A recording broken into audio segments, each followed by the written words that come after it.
Welcome to the Resilient Retail Game Plan. Hi, I'm your host, Catherine Erdley. I'm a small business and retail expert. I'm also the founder of the Resilient Retail Club, which is my membership group and mastermind for product businesses. Go to resilientretailclub.com to find out more. Today, I am joined by Aggie Moroney, who is a paid ad specialist, and we're going to be talking about all things paid advertising, how it was in 2024, and what's ahead for 2025. Don't miss out on her super practical tips on how to boost the performance of your advertising. Welcome to the Resilient Retail Game Plan, a podcast for anyone wanting to start, grow, or scale a profitable creative product business with me, Catherine Erdley. The Resilient Retail Game Plan is a podcast dedicated to one thing: breaking down the concepts and tools that I've gathered from 20 years in the retail industry and showing you how you can use them in your business. This is the real nuts and bolts of running a successful product business, broken down in an easy, accessible way. This is not a podcast about learning how to make your business look good. It's the tools and techniques that will make you and your business feel good, confidently plan, launch, and manage your products, and feel in control of your sales numbers and cash flow to help you build a resilient retail business.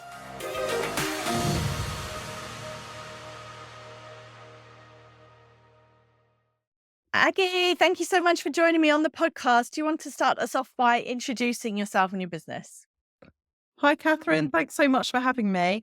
My name's Aggie Moroney, and I'm the founder of Whitebee Digital. We're a paid social agency, so we manage meta ads, Facebook and Instagram, Pinterest and TikTok for e-commerce brands, and we help them to scale with their advertising. Fantastic. And let's just jump in. How are Meta ads working at the moment for retailers? It is, because we're recording this just after Black Friday, it's going to have a Black Friday steer, like my answer. But it is such an interesting time of year compared to what we've seen in the past. Mhm. So this year, Black Friday fell late.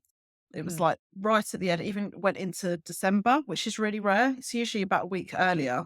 Yeah. So we saw retailers start their Black Friday sales literally 1st of November. I honestly Yeah. thought I'd been served the wrong ads. I was like, an ads manager somewhere put them on a month early or Yeah. something. I was like, this is really odd. But speaking to other retailers, they're like, yes, because everyone's comparing this year against last year. They have to hit November's numbers at least. So they start Yeah. discounting earlier to make up Yeah. for it. It's like, Yeah. okay, that makes sense. But what we found at our agency is as a result of Black Friday being so late, sales were slow, like through the whole of November. And it was a nail Mm. biting month. I'm not going to Yeah. lie, for our clients getting extremely tense, saying, oh my God, we're down, we're down, we're down. And ads follow human behavior and the sentiment. Right. So if you see that something happens in the news and, oh my God, interest rates are going up, your ads do suffer because people Yeah. stop spending as much. So we noticed that with the ads. But the week of Black Friday, it started to kick off. Like people were starting to get those juicier deals coming in. And Black Friday itself was the killer day. Like we Mm. saw that as the day where the highest volume of sales happened.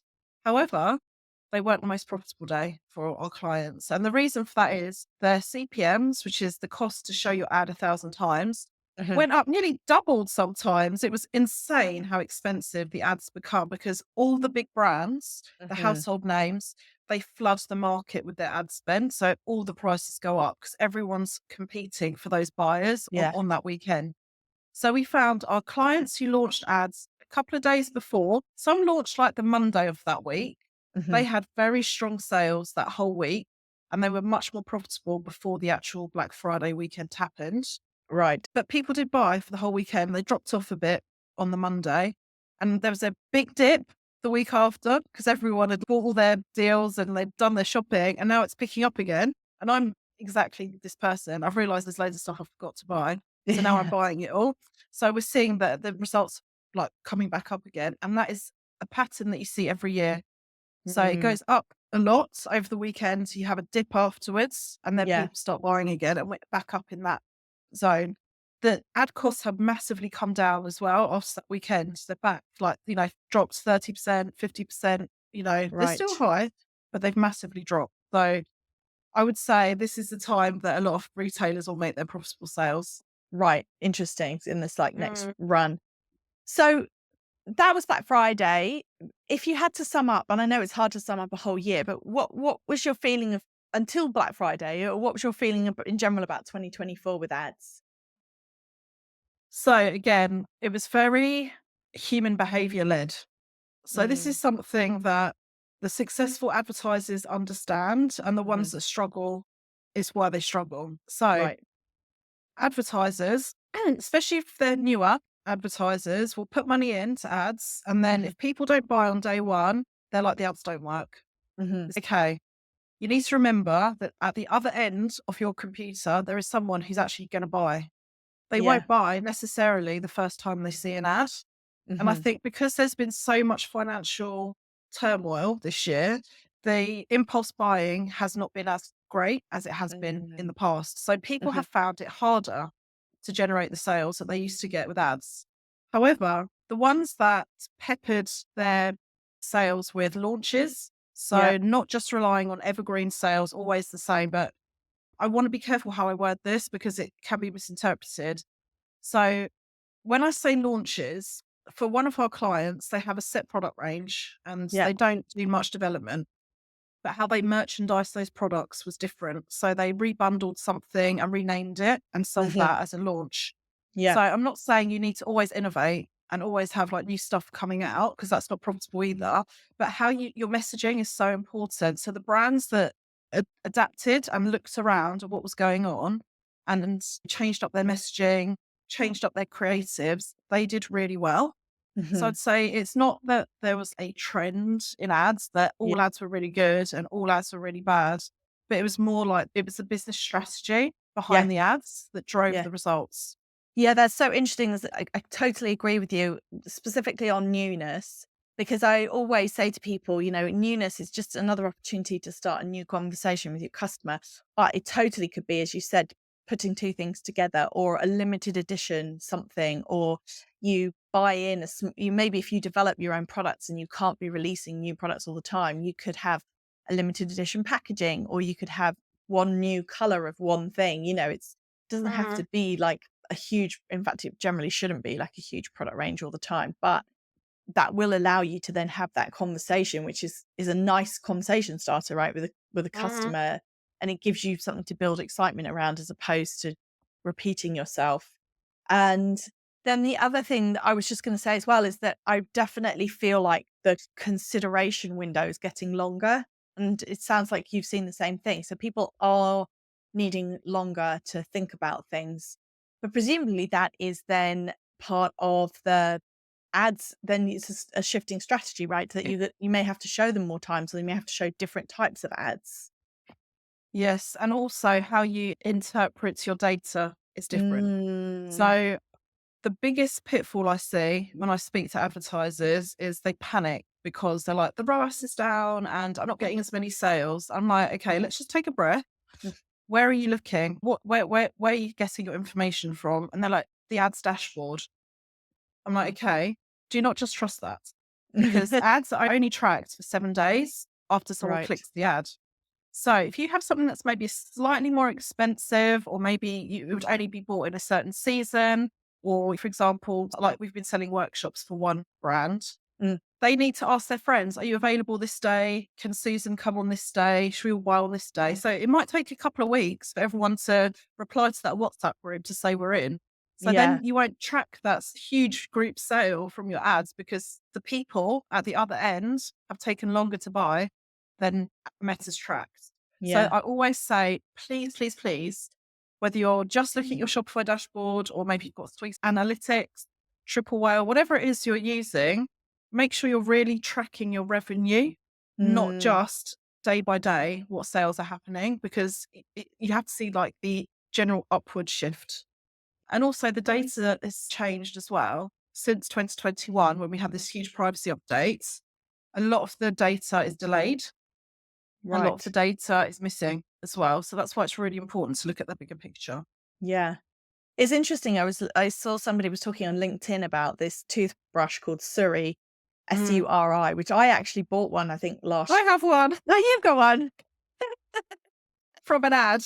And actually one of my friends had it and recommended it. Said, no, you have to buy it. It's really good. So word Yes. of mouth as well. So it all Yes. plays into it.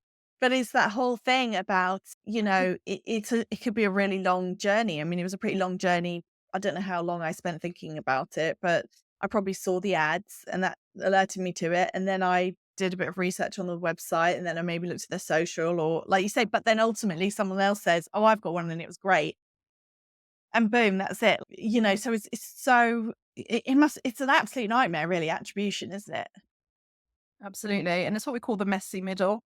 It's really rare someone to see an ad and buy it straight away.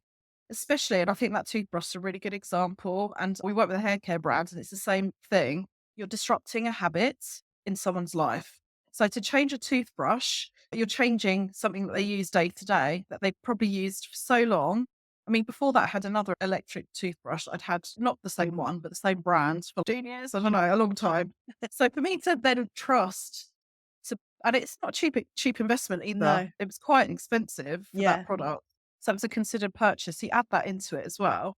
But even hair care, even though the product's price or unit price is much lower, someone has got trust in their existing brand and they've been using that for ages. And there has to be something really disruptive to make them like stop the habit.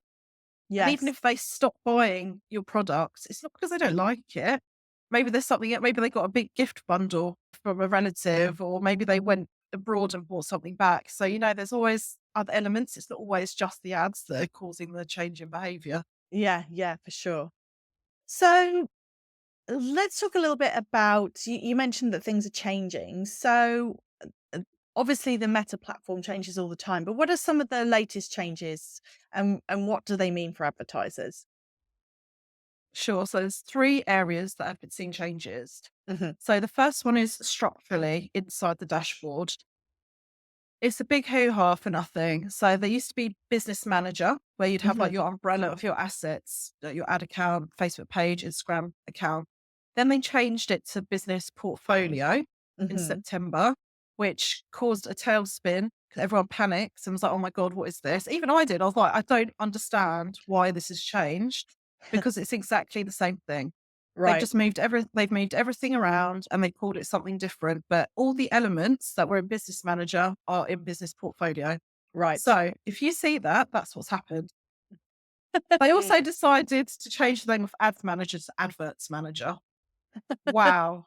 Like these things are just ridiculous in my opinion. It doesn't make any difference. But some of the bigger changes that will impact you, there's like targeting differences now.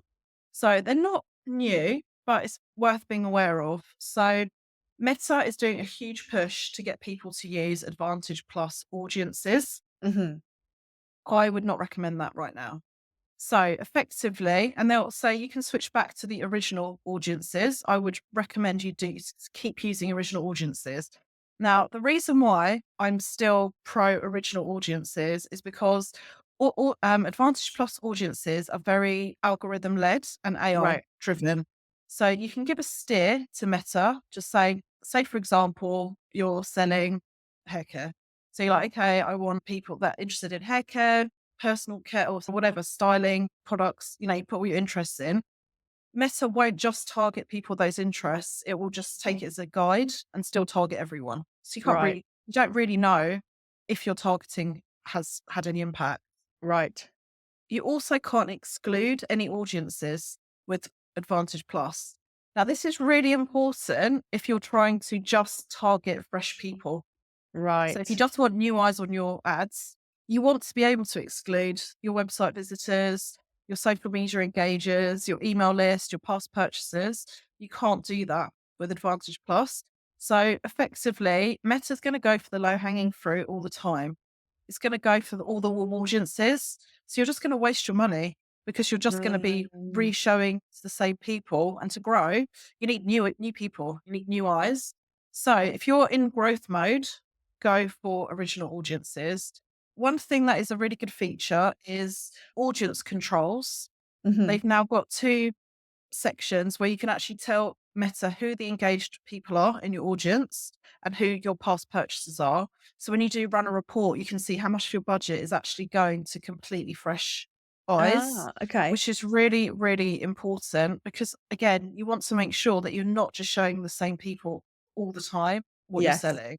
Yeah. So I would say search for that in your settings. It's in ad set settings, and you can set that for yourself. And thirdly, creatives.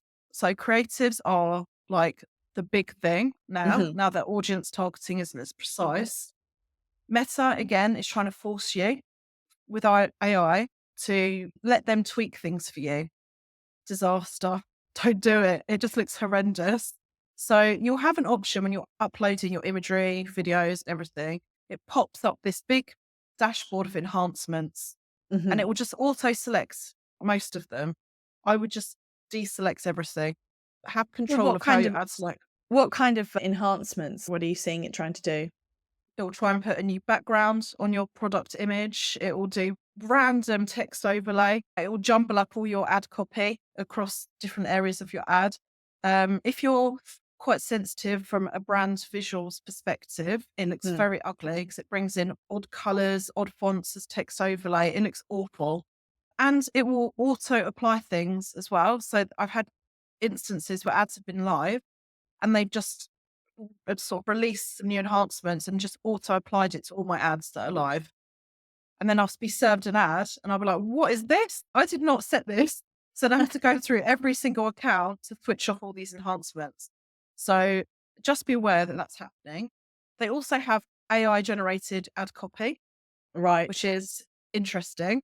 So it is getting better, I have to say. So there might be certain phrases or different ways of saying the same thing that you might actually like. If Mhm. that happens, go for it. Add it to your campaign. We haven't really been using it because it isn't really, I don't think, good enough yet. But Right. there are certain phrases that have come up. I'm like, it's getting better. That's actually quite a nice way to phrase something.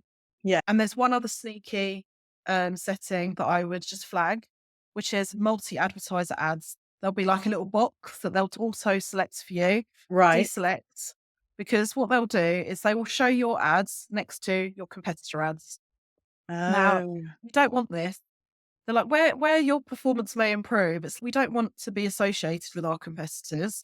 And also, all it takes is like slip of a finger and you've gone to your competitor's website and they're suddenly buying from, your competitor or whatever. So no, Mm. we are not, we are deselecting. So those are the key changes in those areas. So why do they think they've done that? So I think it's because the meta algorithm is the most sophisticated one in the world. And Mm. that's why it's so powerful.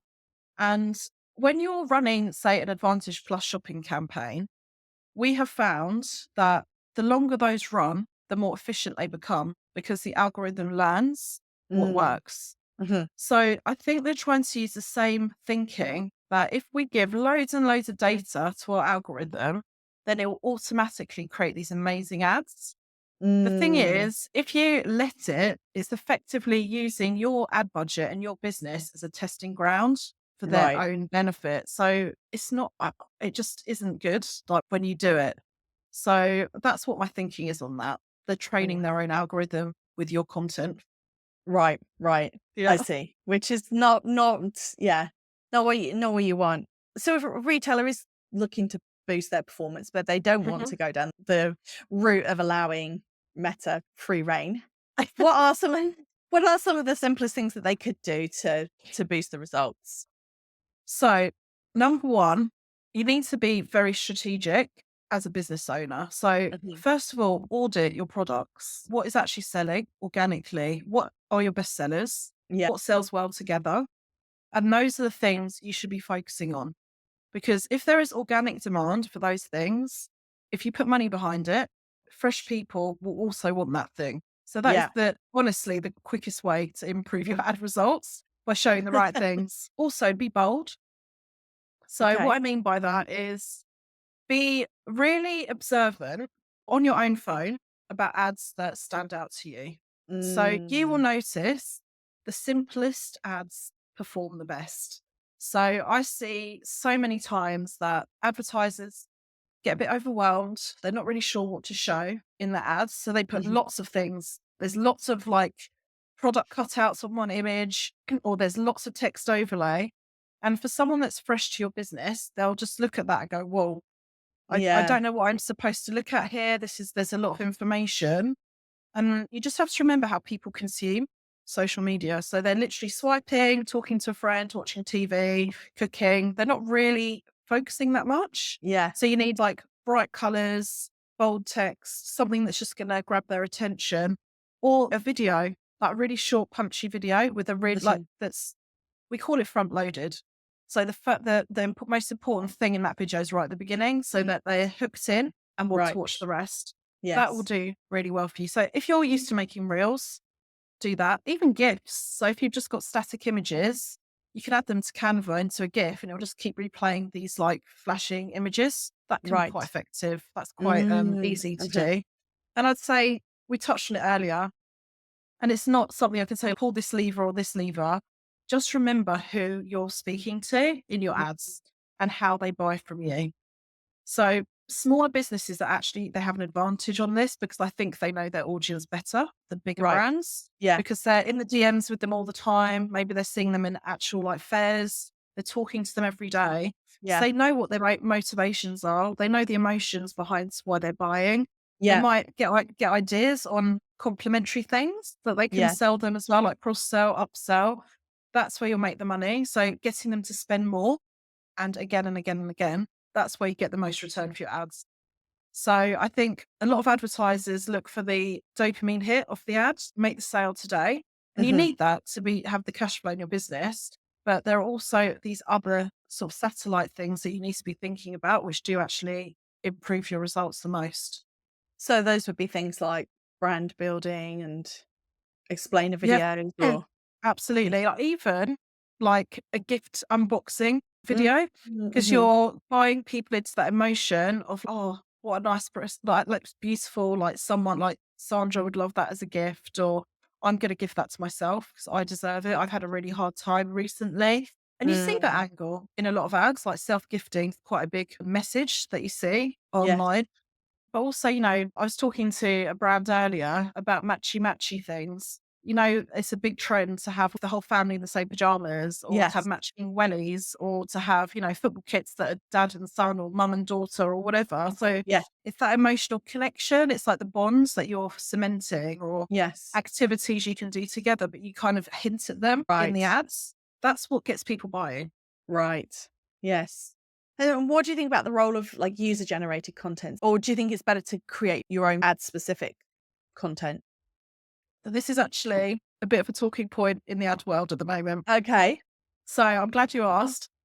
So user generated content as an ads manager, if it's done well, it's gold dust. Right. It's amazing. And what you consider as good content is obviously you don't know until it's tested in the Yeah. ad account. But I know from working with my clients, it's so hard to get decent imagery from customers. Like even if they have good intentions and they take the time to take photos for you, maybe it's out of focus, maybe the background is really bad. Maybe like, if it's jewelry, there's a stray hair in it, which you can kind of Photoshop out, but then it looks a bit weird, or, Yeah. the lighting's really bad and it's really frustrating. She could, it's on goodwill. You can't really say, oh, do you mind just reshooting that for me? Because the moment's gone for them. They wore that outfit and that earring or whatever. The thing that is absolutely killing it at the moment is employee generated content. So this is your team, your staff, even you, if you're a founder, doing like QVS style videos. When you see live selling on TikTok Yeah. Shop, and people are making like 6-7 figures from these Yeah. like live demos. If you can replicate mini versions of those for your ads, test those.